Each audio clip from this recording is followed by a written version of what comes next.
श्री भागवत भगवान की है आरती, पापियों को पाप से है तारती।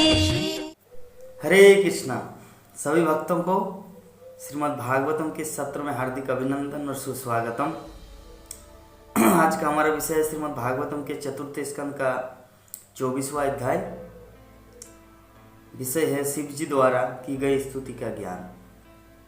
भगवान शिव जो कैलाश पर्वत में या अपने धाम शिवलोक में जो भगवान का स्तुति करते रहते हैं, भगवान का गुणगान करते हैं, तो उसका ज्ञान परचेताओं को कैसे हुआ, इसके संबंध में विदुर ने मैत्रेय जी से प्रश्न किया।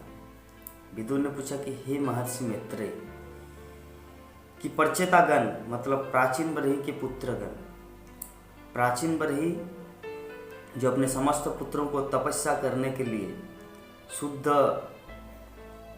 प्योरीफाइड होने के लिए उनको तपस्या करने के लिए वन भेजा, और उनके पुत्र का नाम है सब परचेतागण। तो परचेतागण रास्ते में शिव जी से कैसे मिले, मुझे कृपा करके बताइए। और भगवान शिव ने उन सबको क्या उपदेश किया, क्या उपदेश दिया। शिव जी भगवान के शुद्ध भक्त हैं, महान वैष्णवानाम यथासंभव। तो एक वैष्णव, एक भक्त, जब कोई दूसरा भक्त, नवीन भक्त भक्ति के पथ में आता है तो सीनियर वैष्णव, प्रवीण वैष्णव उसको गाइड करता है ताकि वो भक्ति के पथ में सुदृढ़ रहे और अपने जीवन के लक्ष्य को प्राप्त करे। तो ऐसी भावना लेकर शिव जी ने उन सबको कृपा करने के लिए मैत्रेय ऋषि आगे कहेंगे कि हे विदुर, अपने पिता प्राचीन बरही की आज्ञा का पालन करने हेतु परचेतागण पश्चिमी दिशा की ओर चलने लगे, और चलते चलते एक विशाल जलाशय देखा जो समुद्र के समान ही विशाल था। तो परचेतागण भाग्यवान थे कि उन्होंने प्रमुख देव शिव जी के उनके पार्षदों से जल से बाहर आते देखा। साथ ही महादेव शिव को भी देखे और उन्हें नमस्कार करके उनके चरणों में गिर गए, दंडवत प्रणाम किए।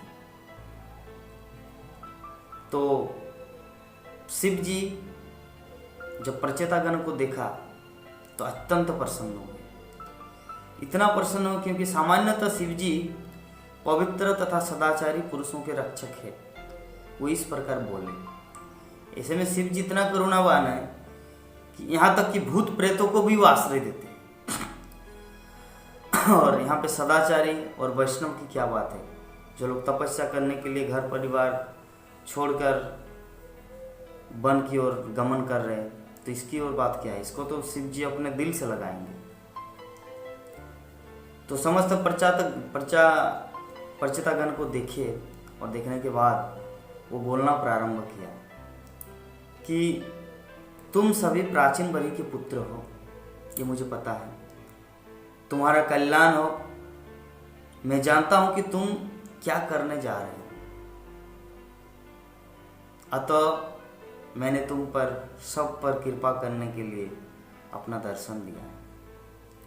शिव जी समझ गए कि वो लोग का मोटिव क्या है, वो लोग क्यों बन आए, तो इसीलिए शिव जी खुद स्वेच्छा से उनको दर्शन दिया। दर्शन देंगे क्या, तुम्हारा कल्याण मीन्स जिस उद्देश्य के लिए आपने इस वन में आए हैं वो सफल हो। तो यहाँ पर शिव जी आगे वर्णन कर रहे हैं कि जो व्यक्ति प्रकृति तथा जीवात्मा में से प्रत्येक के अधिष्ठाता मीन्स भगवान कृष्ण के शरणागत हो, भगवान कृष्ण के शरणागत भक्त हो, वो मेरे लिए या मुझे अत्यधिक प्रिय है। शिव जी बोल रहे हैं कि जो भगवान कृष्ण का भक्त होता है वो मेरा सबसे प्रिय भक्त होता है, वो मेरा अत्यंत प्रिय है, वो वास्तव में मुझे अत्यंत प्रिय है, अत्यधिक प्रिय है। और तुम सभी भगवान के भक्त हो, अतः तुम मेरे लिए भगवान के ही समान पूज्य हो। यहाँ पर शिव जी की महिमा, शिव जी की विनम्रता देखिए कि तुम सभी भगवान के भक्त हो, अतएव तुम सब मेरे लिए भगवान के ही समान पूज्य हो। तो यही भाव होना चाहिए एक भक्त का। जब तक कोई भक्त ये सोचेगा मैं कृष्ण की पूजा करूंगा और ये भक्त का सम्मान क्या देना, ये तो मेरा ही जैसा एक साधारण मनुष्य है, इसको रेस्पेक्ट करके लाभ क्या है। नहीं, उसको रेस्पेक्ट नहीं करेंगे जब तक वो भाव नहीं आता है, क्योंकि तुम्हार हृदय सदा गोविंद विश्राम, भगवान भक्त के हृदय में वास करते हैं। तो भगवान जहाँ रहते हैं उस जगह को, उस धाम को, उस व्यक्ति के हृदय को, उस व्यक्तित्व को अगर रेस्पेक्ट सम्मान न किया जाए तो भगवान कैसे प्रसन्न होगा। तो इसीलिए यहाँ पर हम लोग शिव जी के उदाहरण के माध्यम से देख सकते हैं अपने जीवन में कि हर चीज का कुछ फॉर्मूला होता है, सूत्र होता है।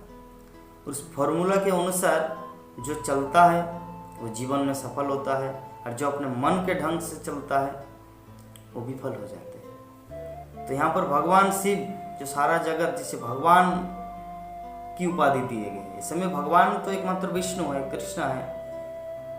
भगवान शिव वो देवों के देव महादेव है, और एक दृष्टिकोण से भगवान शिव विष्णु का ही एक विकार रूप है। जैसे दूध से दही बनता है, दही दूध नहीं है लेकिन दही आया है दूध से, उसी प्रकार भगवान शिव भगवान विष्णु नहीं है, कृष्ण नहीं है, लेकिन वो कृष्ण से ही आया है।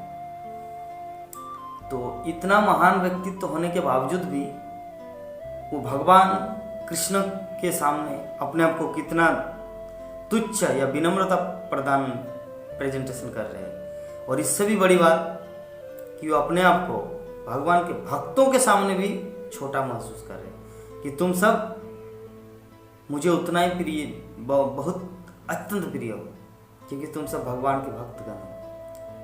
और जैसे मेरे लिए भगवान कृष्ण पूज्य है, उसी प्रकार आप सब भी मेरे लिए पूज्य है। अतः इस प्रकार मैं ये जानता हूं कि भक्त भी मेरा आदर करते हैं और मैं उन्हें बहुत प्यारा हूं। अब मैं एक मंत्र स्तुति का उच्चारण करूंगा जो जीवन के उद्देश्य की पूर्ति और श्रेष्ठ स्तुति है। कृपा करके इसे ध्यान पूर्वक सुनें। यहाँ पर शिव जी जो मंत्र, आज का जो हमारा टॉपिक है शिव जी द्वारा की गई स्तुति का ज्ञान।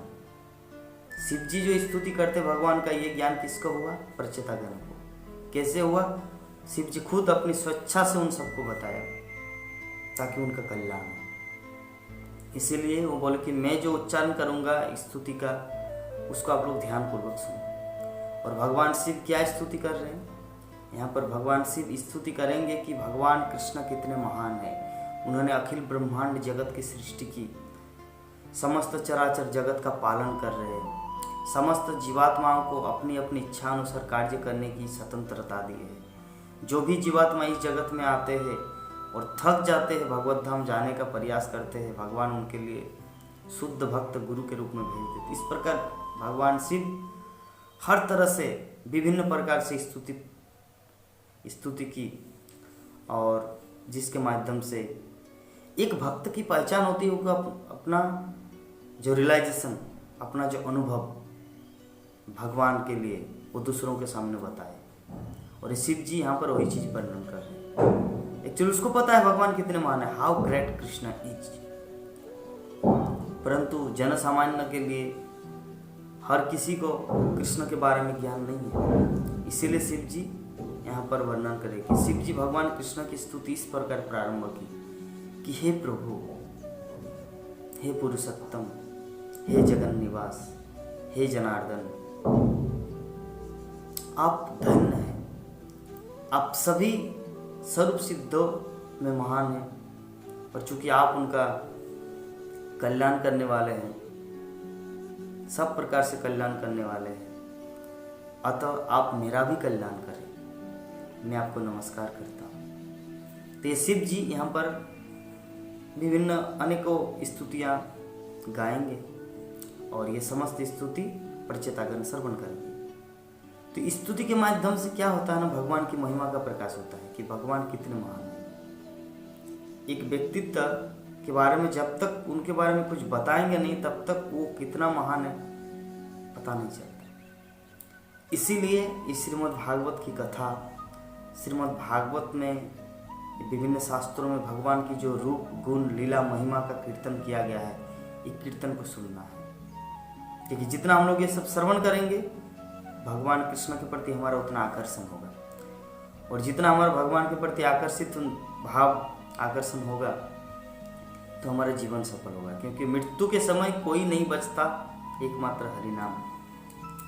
तो इसीलिए हम सबका परम कर्तव्य है कि भगवान शिव जी के द्वारा दी गई स्तुति का ज्ञान, कि भगवान कृष्ण की महिमा का श्रवण कीर्तन करना जरूरी है ताकि हमारे जीवन सफल हो। हमारे जीवन के सफल होने का सबसे बड़ा मूल चाबी है भगवान के विषय में सुनना। आप सबको बहुत बहुत धन्यवाद श्रीमद् भागवत की इस कथा में भाग लेने के लिए। हरे कृष्ण।